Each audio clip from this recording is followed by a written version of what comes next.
Hey, welcome back. This is Rick Garza here with episode 51 on the character and the habits and the life of a professional sales athlete. Today we're going to talk about a character trait that is easy to describe, but I can tell you is difficult to implement. And that's the character trait of obedience. You see, obedience is quickly and cheerfully carrying out the directions that have been given to me by those people who are responsible for me. As an adult, having children, it's easy to see why we want our children to be obedient to us, because we're doing it out of care, concern, knowing what's best for them. But also we want their safety, and we have a bigger goal as a family to move to a future place, and it requires everyone to work as a team. I think we can all agree that that's something all of our children should do on behalf of us.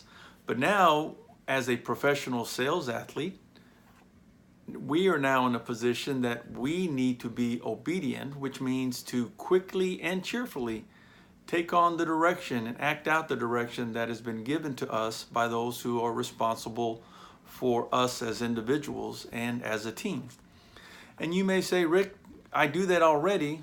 Well, I think we do, but the question is, with what kind of attitude? And if we can learn how to do it quickly and cheerfully, it does a lot of things to better our position as professional sales athletes, as well as help those in leadership who are responsible for us and our results.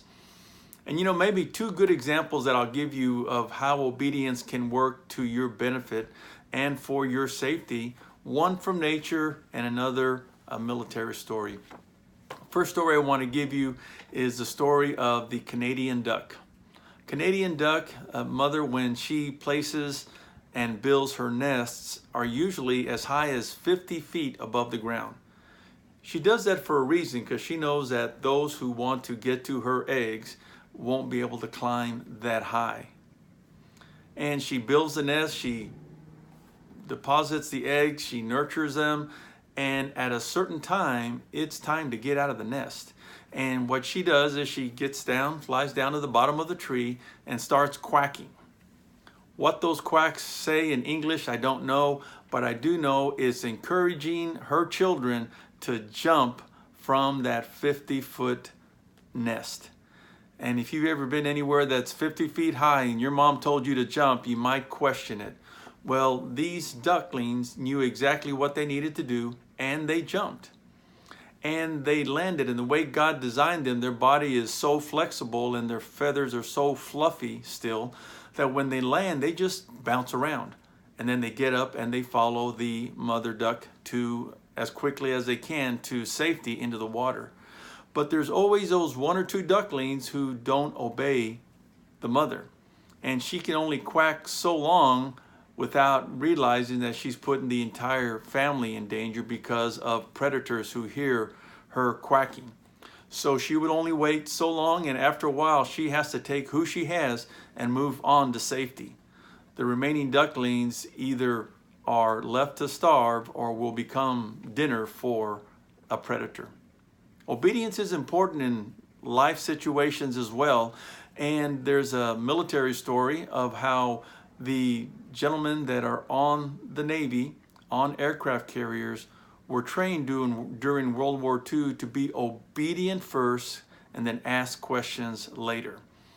And in the military, as well as in any organization, quick obedience can be the difference between life and death or a sale. But in this case, it was life and death, and there were two airmen who were on the aircraft.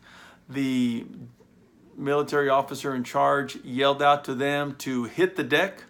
One of them hit the deck immediately without question.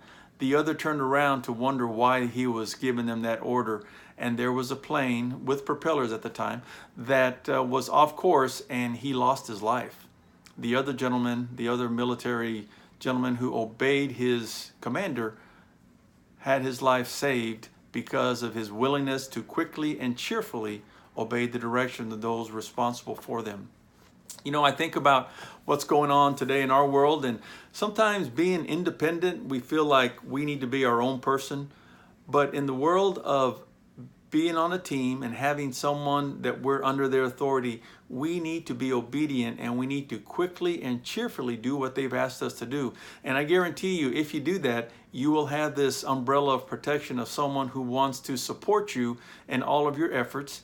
And if at any time you need to challenge, do it professionally with some alternatives or options, but do it in a way that is respectful. So I want to challenge you as we run out of time. Today's the first day of the rest of your life. Let's do and be obedient as professional sales athletes and cheerfully do what we're asked and directed to do without hesitation, and watch what happens to you and your team. Have a great day. Bye-bye.